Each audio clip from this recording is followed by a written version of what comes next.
British Acharya. English is my life. English ആകുന്നു എൻ്റെ ജീവിതം.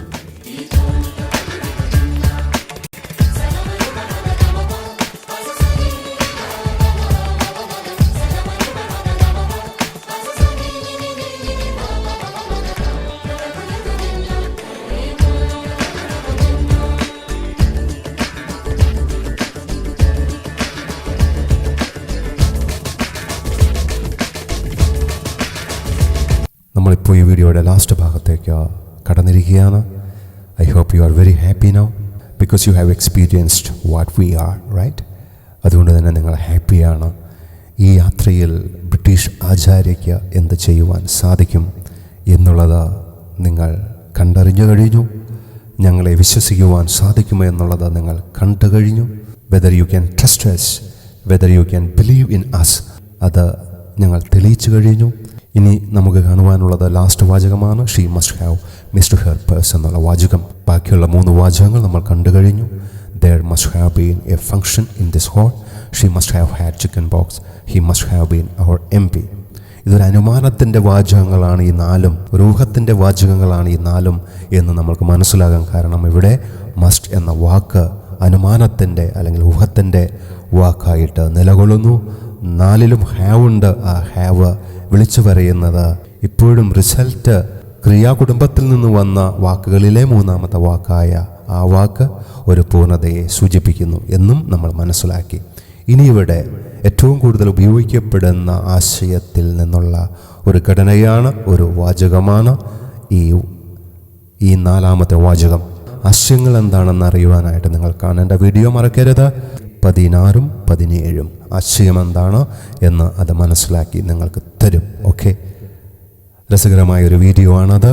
കാണും എന്ന് ഞാൻ പ്രതീക്ഷിക്കുന്നു, അല്ലെങ്കിൽ കണ്ടു എന്ന് വിശ്വസിക്കുന്നു. ഓക്കെ, ഇവിടെ നമുക്ക് പ്രത്യേകിച്ച് പഠിക്കുവാനൊന്നും തന്നെ ഇല്ല. മസ്റ്റ് ഓൾറെഡി ഊഹത്തിൻ്റെ വാക്കായി നിലകൊള്ളുന്നു. ഹാവ് റിസൾട്ടിൻ്റെ വാക്കായിട്ട് നിലകൊള്ളുകയാണ്. പിന്നെ നമുക്ക് പഠിക്കുവാനുള്ളത് മിസ് എന്ന വാക്കാണ്. മുകളിലുള്ള ആദ്യത്തെ 3 വാചകവും താഴെയുള്ള അവസാനത്തെ വാചകവും തമ്മിലുള്ള പ്രധാന വ്യത്യാസം എന്ന് പറയുന്നത് ആദ്യത്തെ 3 വാചകങ്ങളിൽ, മുകളിലുള്ള 3 വാചകങ്ങളിൽ ആദ്യ വാചകത്തിൽ ഈ ഘടനയിൽ ബീൻ തന്നെയാണ് വരികയുള്ളൂ.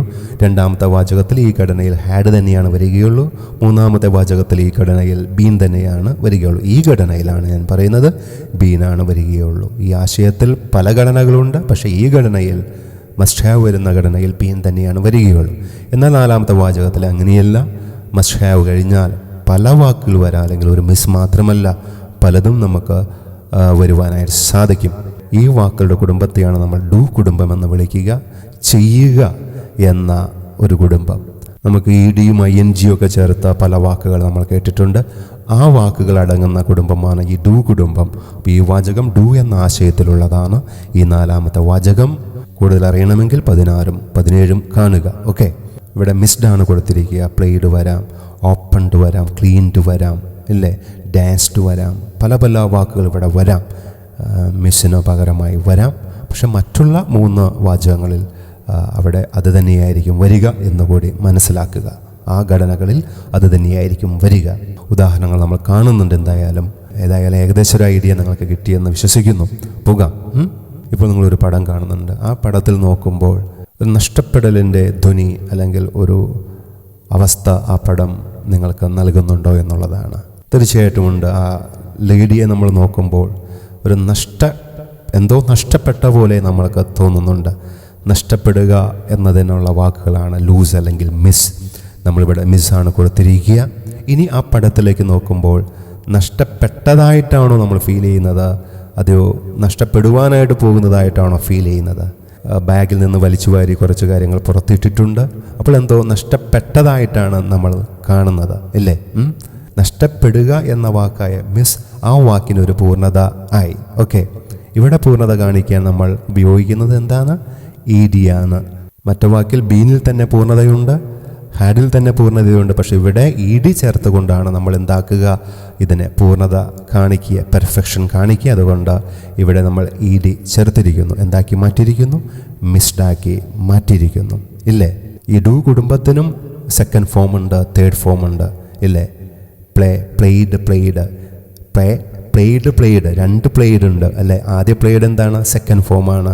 രണ്ടാമത്തെ പ്ലേഡ് എന്താണ്? തേർഡ് ഫോമാണ്. കഴിഞ്ഞ വീഡിയോയിൽ ഞാൻ പറഞ്ഞു എന്താണ് സെക്കൻഡ് ഫോമും തേർഡ് ഫോമും ആയിട്ട് വ്യത്യാസം. സെക്കൻഡ് ഫോമിന് എപ്പോഴും എന്ത് ചെയ്യാം? സബ്ജക്റ്റിനോട് ചേർന്ന് നിൽക്കാം. ഷീ പ്ലേഡ് എന്ന് പറയാം, ഷീ മിസ്ഡ് എന്ന് പറയാം അല്ലേ? എന്നാൽ തേർഡ് ഫോമിന് അങ്ങനെ നമുക്ക് പറയാൻ സാധിക്കില്ല. തേർഡ് ഫോം എന്ന് പറയുന്നത് പൂർണ്ണതയെ കുറിക്കുന്നുവെങ്കിലും പാസ്റ്റിനെ സൂചിപ്പിക്കുന്നുവെങ്കിലും അതിന് പൂർണ്ണത വരണമെങ്കിൽ എന്തു വേണം? അതിൻ്റെ മുൻപ് ക്രിയാകുടുംബത്തിൽ നിന്ന് വേറെ സഹായികൾ ആവശ്യമുണ്ട്. മിനിമം ഒരു സഹായി ആവശ്യമുണ്ട്. പക്ഷെ ഇവിടെ രണ്ട് സഹായിയുണ്ട്. മസ്റ്റ് ഒരർത്ഥം കൊടുക്കാൻ നിൽക്കുന്നു, ഹാവ് ഒരർത്ഥം കൊടുക്കാൻ നൽകുന്നു. തേർഡ് ഫോമായ മിസ്ഡ് ഇതിൻ്റെ കൂടെ ചേർന്നിരിക്കുന്നു. ഇപ്പോൾ ഇ ഡി ചേർത്തുള്ള ഒരു വെർബിൻ്റെ ഫോം അത് തേർഡ് ഫോമാണോ സെക്കൻഡ് ഫോമാണോ എന്ന് അറിയാൻ എളുപ്പമാർഗം എന്താ? ഇ ഡി അത് തേർഡ് ഫോമായിട്ടാണ് ആ ഇ ഡി നിൽക്കുന്നതെങ്കിൽ ആ സബ്ജക്റ്റിനും ആ തേർഡ് ഫോമായിട്ട് നിൽക്കുന്ന വെർബിനും ഇടയ്ക്ക് ഏതെങ്കിലും വാക്കുകൾ ഉണ്ടാകുമെന്ന് മനസ്സിലാക്കുക. ഓക്കെ, അപ്പോൾ ഈ മിസ്ഡ് എന്തല്ല? ഇത് സെക്കൻഡ് ഫോം അല്ല, ഇതെന്താണ്? തേർഡ് ഫോമാണ്. അപ്പോൾ ഇത് പാസ്റ്റിനെ സൂചിപ്പിക്കുന്നു. അപ്പോൾ ഈ തേർഡ് ഫോമായ മിസ്ഡ് എന്നതിന് പല രീതിയിലുള്ള പാസ്റ്റാക്കി മാറ്റുവാൻ കഴിവുണ്ട്. ഓക്കെ, അതാക്കി മാറ്റുന്നത് ഏതാണ്? പല രീതിയിലുള്ള പാസ്റ്റ് ആക്കി മാറ്റുന്നത് ഏത് വാക്കുകളാണ്? അതിൻ്റെ മുന്നിൽ വയ്ക്കുന്ന വാക്കുകളാണ്. ക്ലിയർ? അപ്പോൾ ഇതൊരു തരത്തിലുള്ള പാസ്റ്റാണ്. പക്ഷേ എന്നാൽ സെക്കൻഡ് ഫോമിന് അങ്ങനെയല്ല. അതിന് ഒരു തരത്തിലുള്ള പാസ്റ്റ് ആക്കാനേ കഴിയുള്ളൂ. പാസ്റ്റ് ഈസ് പാസ്റ്റ് എന്ന് പറയുന്നൊരു പാസ്റ്റില്ലേ? പാസ്റ്റ് എന്ന് പറയുന്നൊരു പാസ്റ്റ്, അങ്ങനെ ഒരു പാസ്റ്റാണ് എന്ത്? ആ സെക്കൻഡ് ഫോമിന് തരുവാൻ സാധിക്കുകയുള്ളൂ. പക്ഷെ ഇതങ്ങനെയല്ല. തേർഡ് ഫോമായ ഇ ഡി ചേർത്തിട്ടുള്ള വെർബുകൾ നമ്മളെ ചിന്തിപ്പിക്കുന്നത് പലതരത്തിലുള്ള പാസ്റ്റുകളെയാണ്. ഇവിടെ ഏതാണ് ഉപയോഗിച്ചിരിക്കുന്നത്? മിസ്ഡ് ആണ്. ഓക്കെ, പുള്ളി ലേഡി ഇരിക്കുന്നത് റോഡിലാണ്. നിങ്ങൾ ആ പേവ്മെൻറ്റിലൂടെ, ആ ഫുട്പാത്തിലൂടെ നടന്നു പോകുമ്പോൾ എന്തായിരിക്കാം നിങ്ങളുടെ കൂട്ടുകാരോട് പറയുക? ഈ ലേഡി ഒരു മദാമയാണ്, പക്ഷേ ഈസ് എൻ ഇംഗ്ലീഷ് ലേഡി. അപ്പോൾ നിങ്ങൾ ഈ പേവ്മെൻറ്റിലൂടെ നടന്നു പോകുമ്പോൾ എന്തായിരിക്കും പറയുക? ഈ വാചകമായിരിക്കില്ലേ പറയുക? She must have missed her purse, അല്ലെങ്കിൽ she must have missed her money എന്നായിരിക്കും പറയുക. അപ്പോൾ നിങ്ങൾ ചിന്തിക്കുന്നുണ്ടാവും, എന്താ ഹെർ പേഴ്സ് അല്ലെങ്കിൽ ഹെർ മണി എന്ന് സാറിന് എങ്ങനെ കിട്ടി? ഇല്ലേ? സാറിൻ്റെ ആരെങ്കിലും ആണോ ഈ ലേഡി എന്ന് ചിന്തിക്കുന്നുണ്ടാകും. ഇല്ലേ? ഒരു പേനയ്ക്ക് വേണമെങ്കിൽ തപ്പാം, ഇല്ല ഒരു പേന കാണാതെ പോയാലും അങ്ങനെ ചെയ്യാമല്ലോ. അപ്പം എങ്ങനെ പേഴ്സ് എന്ന് കിട്ടിയെന്ന് ചിന്തിക്കുന്നുണ്ടാകും. അപ്പം ഹെർ പേഴ്സ് എന്ന് പറയണമെങ്കിൽ കൂടുതൽ നമുക്കതിനെപ്പറ്റി അറിയണം. ഇല്ലേ? നമ്മൾ വഴിയിലൂടെ പോകുന്ന ഒരാളാണ്, അല്ലെങ്കിൽ ഹെർ മണി എന്ന് പറയണമെങ്കിൽ കൂടുതൽ നമ്മൾ അറിയണം. അതെങ്ങനെ അറിയുവാൻ സാധിക്കും? അതിനൊരു സാഹചര്യം കൂടിയും പറയാം. ഈ ലേഡിയുടെ തൊട്ടടുത്ത് ഒരു ഐസ്ക്രീം വിൽക്കുന്ന ഒരാളാണ്. സൈക്കിളിൽ ഐസ്ക്രീം വിൽക്കുന്ന ഒരാൾ ഉണ്ടെന്ന് വിചാരിക്കുക. അപ്പോൾ ഈ ആൾ ചെയ്യുന്നത് എന്താണെന്ന് ചോദിച്ചാൽ, ഇയാൾ ഐസ്ക്രീം എടുത്ത് കയ്യിൽ പിടിച്ചിരിക്കുകയാണ്. ഒരു കോണിൽ ഐസ്ക്രീം എടുത്ത് കയ്യിൽ പിടിച്ചിരിക്കുന്നു. ഈ ലേഡിയുടെ അടുത്ത് നിൽക്കുന്നു ഈ ഐസ്ക്രീമുമായിട്ട്. അതുകൂടി കാണുമ്പോൾ നമുക്ക് മനസ്സിലാകാമെന്ത്? അതിന് പൈസ കൊടുക്കാൻ നോക്കിയപ്പോൾ എന്ത് പോയി കാണും? മണി പോയി കാണും, അല്ലെങ്കിൽ പേഴ്സ് പോയി കാണും. അതുകൊണ്ടാണ് നമ്മൾ എന്ത് കൊടുത്തത്? ഹെർ പേഴ്സ് കൊടുത്തത്. അപ്പോൾ ആ രീതിയിൽ കൂടിയൊക്കെ ചിന്തിക്കണം. ഓക്കെ, ഇഷ്ടം പോലെ വാചകങ്ങൾ ഉണ്ടാക്കുവാൻ കഴിയുന്ന ഒരു ഘടനയാണിത്. ഇഷ്ടം പോലെ ഉണ്ടാക്കുവാൻ സാധിക്കും. ഇപ്പോൾ നിങ്ങളുടെ സുഹൃത്ത് നിങ്ങളെ കാണാൻ നിങ്ങളുടെ ഓഫീസിൽ വന്നു. അദ്ദേഹം ധൃതി കൂട്ടുകയാണ്. എന്താണെന്ന് ചോദിച്ചപ്പോൾ എനിക്ക് ട്രെയിൻ വരാറായി, ട്രെയിന് പോകണം എന്ന് പറഞ്ഞ് ധൃതി പിടിക്കുകയാണ്. പക്ഷേ നിങ്ങൾക്കറിയാം അയാൾ പോകാൻ ഉദ്ദേശിക്കുന്ന ട്രെയിൻ 5 മണിയുടെ ട്രെയിനാണെന്ന്. ഓക്കെ, ഇപ്പോൾ സമയം എത്രയായി? ക്ലോക്കിൽ 5:30 മണിയായി. അപ്പോൾ നിങ്ങൾ എങ്ങനെ പറയും? ഈ ഒരു ആശയത്തിൽ എങ്ങനെ പറയും? ട്രെയിൻ പുറപ്പെടുക എന്നതിന് എന്താണ് ഇംഗ്ലീഷിൽ പറയുക? വാക്കുകൾ അറിയില്ലെങ്കിൽ ഒന്നും നമുക്ക് ചെയ്യുവാൻ കഴിയില്ല കേട്ടോ. വാക്കുകൾ ഒട്ടും അറിയില്ലാത്തവരാണ് നിങ്ങളെങ്കിൽ രണ്ടാമത്തെ വീഡിയോ കാണുക. രണ്ടാമത്തെ വീഡിയോ വാക്കുകളെക്കുറിച്ച് പറയുന്ന വീഡിയോ ആണ്. അത് നിങ്ങൾക്ക് പറഞ്ഞു തരും എത്ര വാക്കുകൾ പഠിക്കണം, എങ്ങനെ പഠിക്കണം എന്നെല്ലാം. ഓക്കെ, അത് ഇവിടെ നമ്മൾ പരാമർശിക്കുന്നില്ല. പുറപ്പെടുക എന്ന വാക്കിൻ്റെ ഇംഗ്ലീഷ് വാക്ക് എന്താണ്? ലീവാണ്. എന്താണ്? ലീവ്. അപ്പോൾ 5:30 മണിക്ക് അപ്പോൾ ലീവാണോ ലീവിഡാണോ വരിക? ലീവിഡാണ് വരിക അല്ലേ? ലീവിഡാണ് വരിക. പക്ഷേ ഈ ലീവ് എന്ന വാക്കിൽ ഈട് ചേർക്കുവാൻ പറ്റാത്ത ഒരു വാക്കാണ്.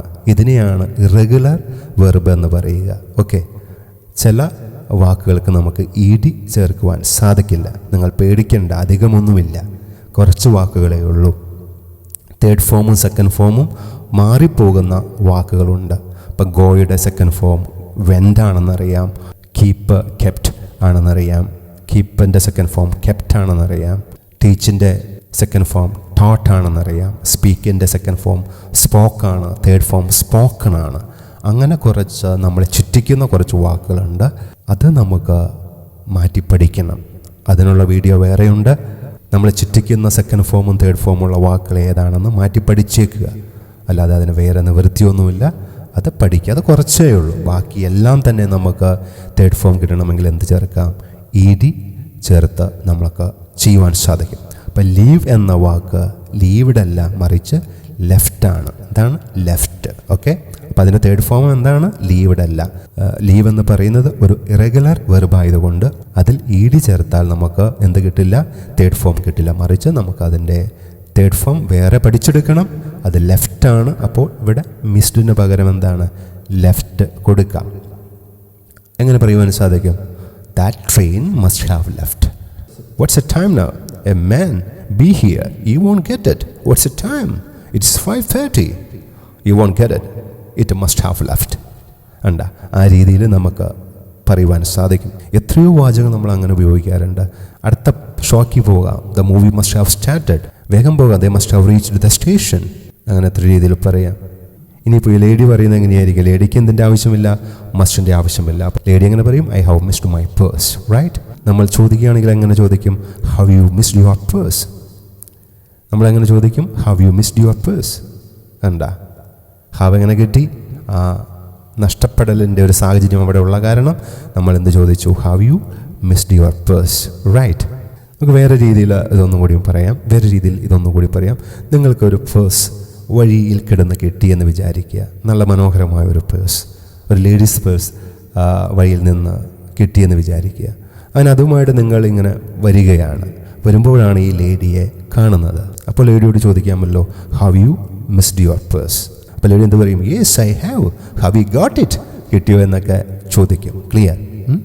ഈ രീതിയിലാണ് ഈ ഘടന നമ്മളത് പഠിക്കേണ്ടത്. I hope it is very clear now. ഇനി ഉദാഹരണങ്ങൾ വേണോ? ഈ ഉദാഹരണത്തിൻ്റെ പ്രത്യേകത എന്താണ്? നമുക്ക് മിസ്ഡ് എന്ന വാക്കിന് പകരം നമുക്ക് വേറെ ആയിരക്കണക്കിന് വാക്കുകൾ വയ്ക്കുവാനായിട്ട് സാധിക്കും. ഡു കുടുംബത്തിൽ അത്രയും വാക്കുകളുണ്ട്. അതുകൊണ്ട് മിസ്ഡ് എന്ന വാക്കിന് പകരം നമുക്ക് ഇഷ്ടം പോലെ വേറെ തേർഡ് ഫോമുകളുണ്ട്. അതേ കുടുംബത്തിൽ നിന്നുള്ളത്. അത് വെച്ച് നമുക്ക് ഉണ്ടാക്കുവാൻ സാധിക്കും. നമ്മൾക്ക് ഒരു ഉദാഹരണം കൂടി കാണാം. ശ്രദ്ധിക്കുക. ഇപ്പോൾ നിങ്ങൾക്ക് ഒരു picture you can see on the screen. ഒരു പ്ലെയർ, ഒരു football player you can see. A referees there, doctors are there. അല്ലേ? ആ പിക്ചറിൽ കാണുന്ന അവരൊക്കെയാണ്. അപ്പോൾ പഠിച്ച ആ ചിന്തയിൽ നിന്നുകൊണ്ട് ഈ പടത്തെ നോക്കി കണ്ടാൽ, ഈ പഠിച്ച കാര്യങ്ങൾ മനസ്സിൽ വെച്ചുകൊണ്ട് ഈ പടത്തെ നോക്കി കണ്ടാൽ എന്തായിരിക്കും വാചകം? ഒരു ഡോക്ടർ മറ്റേ ഡോക്ടറിനോട് പറയുന്ന വാചകം എന്തായിരിക്കും? ഇയാൾ കാലനക്കുന്നില്ല, കാലനക്കുമ്പോൾ കരയുകയാണ്. ഓക്കെ, കാലിൽ തൊടുമ്പോൾ കരയുകയാണ്.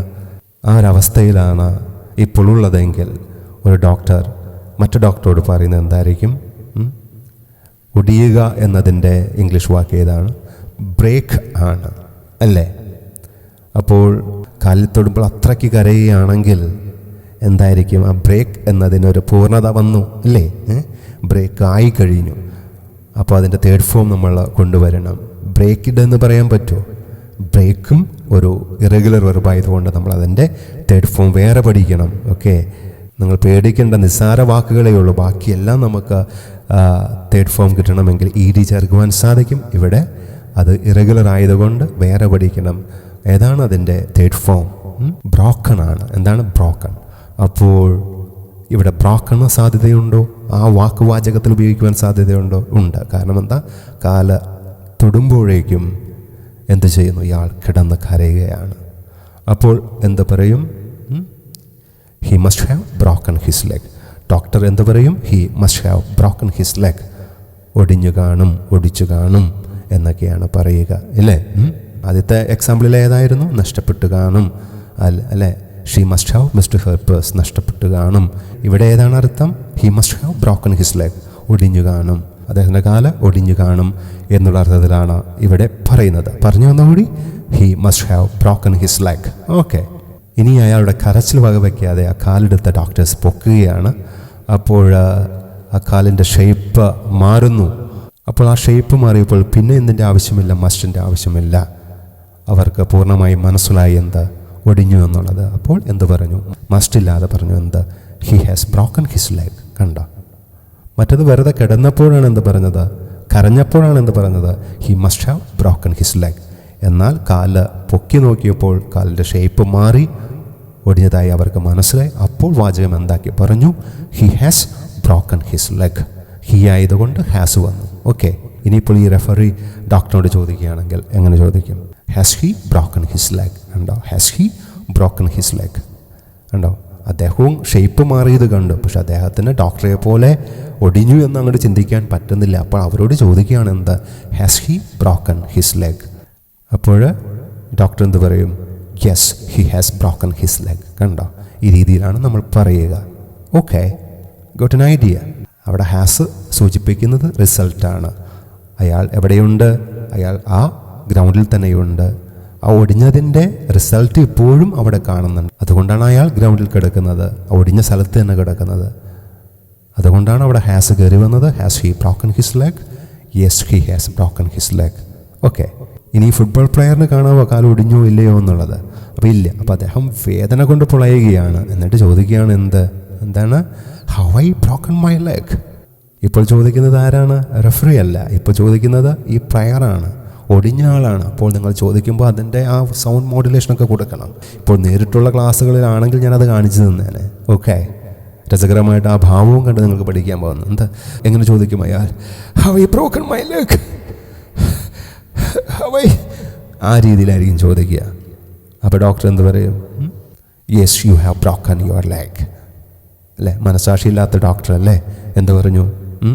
U have broken your leg. അല്ലെങ്കിൽ ഒന്ന് സാന്ത്വനിപ്പിക്കാൻ വേണ്ടിയിട്ട് എങ്ങനെ പറയുമായിരുന്നു? No you haven't, no you haven't എന്ന് പറഞ്ഞേനെ. മനസാക്ഷിയില്ലാത്ത ഡോക്ടർ ആയതുകൊണ്ട് അങ്ങോട്ട് തുറന്ന് പറയുകയാണ് എന്താ? Yes, you have broken your leg. മനസ്സിലാവുന്നുണ്ടോ? ഇപ്പോൾ ഞാൻ പറഞ്ഞത് നെഗറ്റീവ് സെൻറ്റൻസ് ആണ്. You haven't broken your leg. അതൊക്കെ മനസ്സിലാക്കണമെങ്കിൽ വീഡിയോ ഏത് കാണുക? 18 കാണുക, 18th വീഡിയോ. എന്താണ് നെഗറ്റീവ്, എന്താണ് പോസിറ്റീവ്, ചോദ്യങ്ങളൊക്കെ മനസ്സിലാക്കാൻ നിങ്ങൾ 18th വീഡിയോ കാണുക. 19ാമത്തെ വീഡിയോ എന്ന് പറയുന്നത് ഉത്തരങ്ങൾ എങ്ങനെ പറയാം എന്ന് കാണിച്ചു തരുന്ന വീഡിയോ ആണ്. I hope it is very clear now. ആദ്യ പാർട്ടിൽ കണ്ടത് there must have been a function in this hall. അത് കഴിഞ്ഞ പാർട്ടിൽ കണ്ടത് she must have had a chicken box. അത് കഴിഞ്ഞ പാർട്ടിൽ കണ്ടത് he must have been our MP. ഈ പാർട്ടിലൂടെ കണ്ടത് ഏതാണ്? She must have missed her purse. Right? അപ്പോൾ ഈ 4 വാചകങ്ങൾ മനസ്സിലായി. 4 ആശയങ്ങളിലാണ് ഈ വാചകങ്ങളുള്ളത്. ആശയങ്ങൾ ഏതാണെന്ന് അറിയണമെങ്കിൽ ഏത് വീഡിയോകൾ കാണണം? 16ഉം 17ഉം കാണുക. ഓക്കെ, കാണുമെന്ന് വിശ്വസിക്കുന്നു. Thank you for being with me. I hope you have enjoyed it. വിവരണം കൂടിയിട്ടുണ്ടെങ്കിൽ ക്ഷമിക്കുക. കാരണം നിങ്ങൾ ആരാണെന്ന് എനിക്ക് അറിയില്ലാത്തത് കൊണ്ടാണ് ഇത്രയ്ക്ക് വിവരിച്ച് പറയുന്നത്. ആർക്കും മനസ്സിലാകാതെ പോകരുത്. അതുകൊണ്ടാണ് ഇത്രയും വിശദീകരിച്ച് പറയുന്നത്. എല്ലാവർക്കും ഈ 4 ഘടനകൾ മനസ്സിലായി എന്ന് വിശ്വസിക്കുന്നു. ഇനിയും ഇങ്ങനെയുള്ള വീഡിയോകൾ നിങ്ങൾക്ക് തരുവാൻ നിങ്ങൾ ഇതിൻ്റെ റിസൾട്ട് എന്നെ അറിയിക്കുക മറക്കരുത്. ഇഷ്ടപ്പെട്ടിട്ടുണ്ടെങ്കിൽ ലൈക്കും ഷെയറും ചെയ്യാൻ മറക്കരുത്. അതാണ് നിങ്ങൾക്ക് എനിക്ക് വേണ്ടി ചെയ്യുവാൻ കഴിയുക. നേരിട്ടുള്ള ക്ലാസ്സുകളെക്കുറിച്ച് അറിയണമെങ്കിലും നിങ്ങൾ എന്നെ കോൺടാക്റ്റ് ചെയ്യുക. ഞാൻ പറഞ്ഞു, നിങ്ങൾക്ക് എൻ്റെ അടുത്ത് വരുവാൻ നിങ്ങൾക്ക് സൗകര്യമില്ലെങ്കിൽ ഈ ലോകത്തെവിടെയായാലും ഞങ്ങൾ അങ്ങോട്ട് വരുന്നതാണ്. നിസ്സാര സമയം കൊണ്ട് ഈ കാര്യങ്ങളൊക്കെ പറഞ്ഞു തന്നുകൊണ്ട് ഞങ്ങൾ തിരിച്ചും വരുന്നതാണ്. നിങ്ങൾ ചെയ്യേണ്ടത് ഇത്ര മാത്രം: ഇതിനെ സ്നേഹിക്കുന്ന കുറച്ചുപേരെ കണ്ടെത്തുക, ഒരു റൂം കണ്ടെത്തുക, ഞങ്ങളെ കോൺടാക്ട് ചെയ്യുക. We will be there to teach you good English, to make you speak good English, make you write good English, right? That is what our promise. Thank you very much. British Acharya, English is my life. English ആകുന്നു എൻ്റെ ജീവിതം.